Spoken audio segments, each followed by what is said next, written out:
जाए, Donald Trump का सौदा कोई नहीं खरीदेगा, डोनाल्ड ट्रंप की बात कोई नहीं मानेगा। उसके लिए सिचुएशन बहुत परेशान कुन है। लेकिन इस रीजन से हजारों मील दूर एक और एरिया है, और वो मैं बात कर रहा हूं शुमाली कोरिया की। शुमाली कोरिया में दो लोग बहुत इंपॉर्टेंट हैं, एक किम जोंग उन और एक उनकी बहन किम यो जोंग। ये दोनों बहुत इंपॉर्टेंट है, इनकी बहन के स्टेटमेंट को भी बहुत अहमियत दी जाती है। तो किम जोंग उन ने कहा कि हम जंग नहीं चाहते, लेकिन हम जंग को अवॉइड भी नहीं करना चाहते। यानी हमारा कोई इरादा नहीं है, अगर जंग मुसल्लत की गई हम लड़ना भी चाहते हैं फिर, यानी जंग को अवॉइड करने का हमारा कोई इरादा नहीं है, लेकिन हम जंग लड़ना नहीं चाहते। अमेरिका ने हमला करके बेशर्मी की है, यह गैर कानूनी जारहियत है, इसको यह करार दिया किम जोंग उन ने। जबकि उनकी जो बहन है किम यो जोंग, उन्होंने कहा कि अमेरिका और साउथ कोरिया की जंगी मुश्कों के खौफनाक नताइज बरामद होंगे। ये वार्निंग दी उन्होंने। ये अभी अमेरिका और जनूबी कोरिया वहां पे जंगी मशकें कर रहे हैं, जिसपे 10 मिसाइल मारे हैं किम जोंग उन ने, और उन मिसाइलों को इंटरसेप्ट नहीं कर सका अमेरिका या जनूबी कोरिया। जनूबी कोरिया और शुमाली कोरिया में लड़ाई रहती है ना, और शुमाली कोरिया की लड़ाई जापान के साथ भी रहती है, तो इसलिए अमेरिका ने वहां पे एयर डिफेंस सिस्टम लगाए हुए हैं। वो एयर डिफेंस सिस्टम निकाल के वहां से ले गया अमेरिका, इसराइल को बचाने के लिए। मिडिल ईस्ट के अंदर उनको जरूरत है।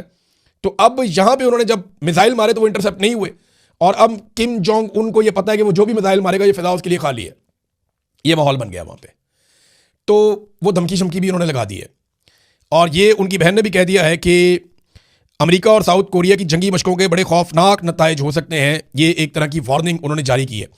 नाज़रीन, अमेरिका ने बड़े बड़े मुल्कों से मदद मांगी, वो तो बड़ी दूर की बात है। स्विट्जरलैंड जैसा एक छोटा सा मुल्क यूरोप के बीच में है, कोई इतना बड़ा तगड़ा मुल्क भी नहीं है। स्विट्जरलैंड ने 2 अमेरिकी फौजी जहाज़ों को या परवाज़ों को अपनी फ़िज़ाई हदूद के इस्तेमाल की इजाज़त देने से इनकार कर दिया। अब आप अंदाज़ा करें कि अमेरिका की हालत इस वक्त क्या बन चुकी है कि स्विट्जरलैंड जैसा एक मुल्क वो मना कर रहा है, नहीं जी आप तैयारे यहाँ से नहीं गुजार सकते। एक और नाज़रीन, आपको मैंने बताया था प्रोफेसर जियांग के बारे में। ये चाइना के प्रोफेसर हैं जो कैनेडियन नेशनल है। इन्होंने पहले कुछ पेशन गोइयाँ की थी जो बिल्कुल ठीक साबित हुई हैं। अब इन्होंने 3 पेशन गोइयाँ मौजूदा हालात में की हैं। एक, उन्होंने कहा कि अमेरिका ईरान के खिलाफ एटमी हथियार इस्तेमाल नहीं करेगा। देखें, ये अगर जब भी करेगा ना तो इसराइल करेगा, अमेरिका नहीं करेगा, ये मुझे भी अंदाजा है। उन्होंने कहा जी अमेरिका ये हथियार इस्तेमाल नहीं करेगा, एटमी हथियार। दूसरा, उन्होंने कहा कि ईरान में अमेरिकी फौजें दाखिल होंगी। अब उन्हें यह लगता है कि कैलकुलेशन ये बन गई है कि डोनाल्ड ट्रंप के लिए पीछे हटना अब मौत है और आगे बढ़ना वैसे ही मौत है, तो वो इसको लिंगर ऑन करने के लिए अपनी फौज दाखिल करके कोशिश करेगा कि आहिस्ता आहिस्ता उसका फैसला मकबूल हो जाए। बहरहाल ईरान में अमेरिकी फौजें दाखिल होंगी, ये उन्होंने कहा। और एक फॉल्स फ्लैग ऑपरेशन के बारे में बातें भी हो रही कि कोई ना कोई ऐसी कार्रवाई अमेरिका में या अमेरिकी इत्तेहादियों के साथ कहीं ना कहीं हो जाएगी, जिसकी बुनियाद पर फिर सारे मिलकर ईरान के ऊपर अटैक करेंगे और ये ज़मीनी फौज भी जा सकती है। लेकिन इसमें जो सबसे इंपॉर्टेंट चीज़ उन्होंने की, उन्होंने कहा अमेरिका और इसराइल ईरान जंग की आड़ में मस्जिद अक्सा को तबाह कर देंगे, हम मुसलमान कहते हैं शहीद कर देंगे। उन्होंने यह दावा किया कि अमेरिका और इसराइल ईरान जंग की आड़ में मस्जिद अक्सा को नुकसान पहुंचा सकते हैं, उसे शहीद कर सकते हैं। ये बात इससे पहले भी कुछ लोगों ने की है, ये बात इससे पहले सुनी गई है, एक मरतबा नहीं मल्टीपल टाइम सुनी गई है। और ये बड़ी खौफनाक सिचुएशन बन जाएगी और मुसलमानों के जज्बात बहुत भड़क जाएंगे।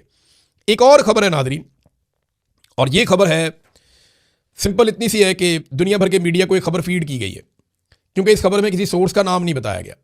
ये नहीं बताया गया कि हमास के किस रहनुमा ने यह बात की या हमास के कौन से ग्रुप ने यह बात की। बस ये एक तस्वीर शाया करके ये लिख दिया गया कि दुनिया भर के मीडिया को यह खबर जारी की गई है, और मीडिया में छपी हुई है, आप गूगल करके देख सकते हैं कि हमास ने ईरान से एक दर्द बड़ी अपील की है कि जनाब आप अरब ममालिक के ऊपर हमले ना करें। देखिए, ईरान बार बार ये कह रहा है कि हम तो अरब ममालिक पे हमले नहीं कर रहे, हम तो उनको शहरियों को बचा रहे हैं, हम तो सिर्फ उस दुश्मन पे हमले कर रहे हैं जो अरब ममालिक की सरजमीन को हमारे खिलाफ इस्तेमाल कर रहा है। ये ईरान बार बार कहता है। बहरहाल इस खबर का कोई सोर्स अभी तक सामने नहीं आया, सोर्स सामने आएगा तो पता चलेगा कि ये कौन है। हाँ, एक खबर और जो पाकिस्तान से दी गई और पाकिस्तान की हुकूमत ने दी, आबिद शेर अली यानी नवाज शरीफ साहब की, शहबाज शरीफ साहब की फैमिली के बंदे हैं, बहुत इंपॉर्टेंट शख्सियत हैं, PMLN की हुकूमत का हिस्सा है। तो आबिद शेर अली ने दावा किया कि मुल्ला हैबतुल्लाह को कत्ल कर दिया गया वहाँ पे पाकिस्तान एयरफोर्स की जानिब से अफगानिस्तान में। अब ये बड़ी अजीब चीज़ है। यानी आबिद शेर अली ने लिखा कि कंधार पर ताज़ा तरीन पाक फ़िज़ाइया के हमलों के बाद तालिबान के सुप्रीम लीडर मुल्ला हैबतुल्लाह खूनज़ादा की सूरत हाल गैर वाज़ेह है। मुतअद्दिद ज़राए दावा कर रहे हैं कि वो पाकिस्तानी हमलों में हलाक हो गए हैं। अब हमने सारा मीडिया चेक किया, 3-4 साल हो गए इनके बारे में खबर ही क्यों नहीं आई इंटरनेशनल मीडिया में, और इस तरह की कोई खबर है भी नहीं। ये एक फेक खबर है। इस पर जो उन्होंने तस्वीर लगाई उसमें मुल्ला हैबतुल्लाह की तस्वीर लगा के उसके ऊपर एलिमिनेटेड लिखा हुआ है। देखिए, मुझे नहीं लगता कि पाकिस्तानी फ़ौज या पाकिस्तानी हुकूमत कोई इस किस्म का रिस्क लेगी, क्योंकि इसके असरात कई दहाइयों तक जाएंगे। ये आग से खेलने वाला काम है। मैं किसी के नज़रिए या किसी की पॉलिसी की बात नहीं कर रहा, मैं ये कह रहा हूं कि दोनों हमसाया ममालिक हैं और दोनों को रियलिटी के साथ चलना होगा, एक दूसरे को तस्लीम करना होगा, एक दूसरे की मदद करनी होगी और दहशतगर्दी को मिलकर जड़ से उखाड़ना पड़ेगा, तभी दोनों ममालिक में अमन आएगा। वैसे आपस में जितना मर्जी लड़ते रहे, एक दिन टेबल पे ही फैसला होना है। अब तक के लिए इतनी, अपना ख्याल रखिएगा, अपने चैनल का भी। अल्लाह हाफ़िज़।